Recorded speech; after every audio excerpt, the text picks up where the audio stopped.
கிறிஸ்துவில் பிரியமானவர்களே, ஆண்டவராக இயேசு கிறிஸ்துவின் நாமத்திலே உங்கள் யாவரையும் வாழ்த்தி ஆசீர்வதிக்கிறேன். இந்த நாளுக்கென்று தேவன் நமக்கு அருளி இருக்கும் ஜீவ வார்த்தை சங்கீதங்களின் புஸ்தகம் 57 அதிலே 3வது வசனம். என்னை விழுங்க பார்க்கிறவன் என்னை நிந்திக்கையில் அவர் பரலோகத்திலிருந்து ஒத்தாசை அனுப்பி என்னை ரட்சிப்பார். என்னை விழுங்க பார்க்கிறவன் என்னை நிந்திக்கையில் அவர் பரலோகத்திலிருந்து ஒத்தாசை அனுப்பி என்னை ரட்சிப்பார். என கேட்கிற தேவனுடைய பிள்ளைகளே, தாவீது அதுலாம் என்னும் கெபியில் இருந்து ஆண்டவரை நோக்கி ஏறெடுத்த ஒரு அற்புதமான மன்றாட்டு ஜெபம், அதைத்தான் இந்த அதிகாரத்திலே வாசிக்கிறோம். 57ஆம் சங்கீதத்திலே அதன் மேல் விலாசத்தை நீங்கள் கவனிக்கும் பொழுது, தனக்கு நஷ்டம் நேரிடாதபடிக்கு அல்தஷ்கேத் என்னும் வாத்தியத்திலே வாசிக்கும்படி தாவீது பாடி ராகத்தலைவனுக்கு ஒப்புவித்த மிக்தாம் என்னும் சங்கீதம். மிக்தாம் என்பது ஒரு போதக சங்கீதம். என கேட்கிற தேவனுடைய பிள்ளைகளே, நஷ்டம் நேரிடாதபடிக்கு ஒரு நல்ல பாடலை பாடுகிறான் தாவீது. அதைத்தான் இன்றைக்கு நாம் தியானிக்க போகிறோம். எனவே இந்த நாளிலே நான் முதலாவது ஒரு 3 காரியங்களை உங்களுக்கு சொல்ல விரும்புகிறேன். இன்று தேவன் உங்கள் வாழ்க்கையிலே நஷ்டங்களை நீக்கப் போகிறார். மாத்திரமல்ல, அவர் நிந்தையை போக்குவார். இன்னுமாக நான் சொல்ல வேண்டும், கருக்கான பட்டயம் போன்ற நாவுகளுக்கு உங்களை அவர் விலக்கி காப்பார். நீங்கள் கவனியுங்கள், இன்றைக்கு ஆண்டவர் நஷ்டங்களை நீக்கப் போகிறார், நிந்தைகளை போக்கப் போகிறார். நாவுகளுக்கு, அதாவது கருக்கான பட்டய குத்துகள் போல் பேசுகிற நாவுகளுக்கு உங்களை அவர் விலக்கி காத்துக் கொள்வார். சத்துருவை வேதத்திலே, அதாவது சங்கீதக்காரன் பலவிதமாய் அழைப்பதை பார்க்கலாம்.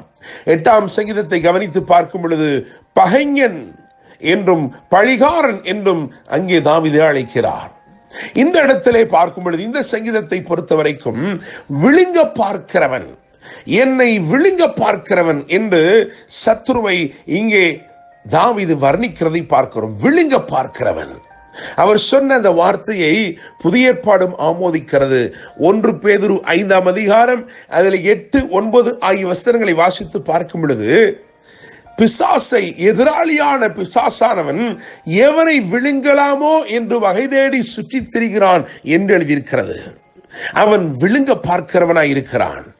அவன் நன்மைகளை விழுங்கி போடுகிறான்.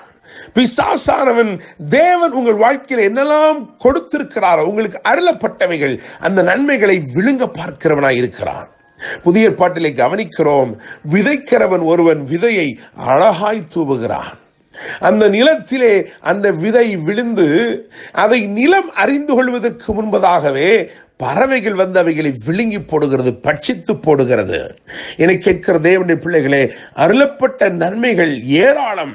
ஆனால் அதை நாம் அறிந்து கொள்வதற்கு முன்பதாகவே அவைகளை சத்துருக்கள் பட்சித்து போடுகிறார். பிசாசு அவைகளை பட்சித்து போட நினைக்கிறான்.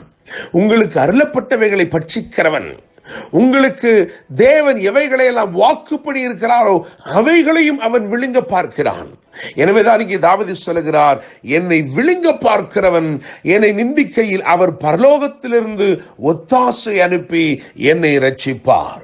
என கேட்கிற தேவனுடைய பிள்ளைகளே, இந்த சங்கீதம் 57:3 கவனிக்கும் பொழுது, அதை முழுவதுமாக அந்த முழு வசனத்தை வாசித்து பார்க்கும் பொழுது இங்கே 3 காரியங்கள் சொல்லப்பட்டிருக்கிறது.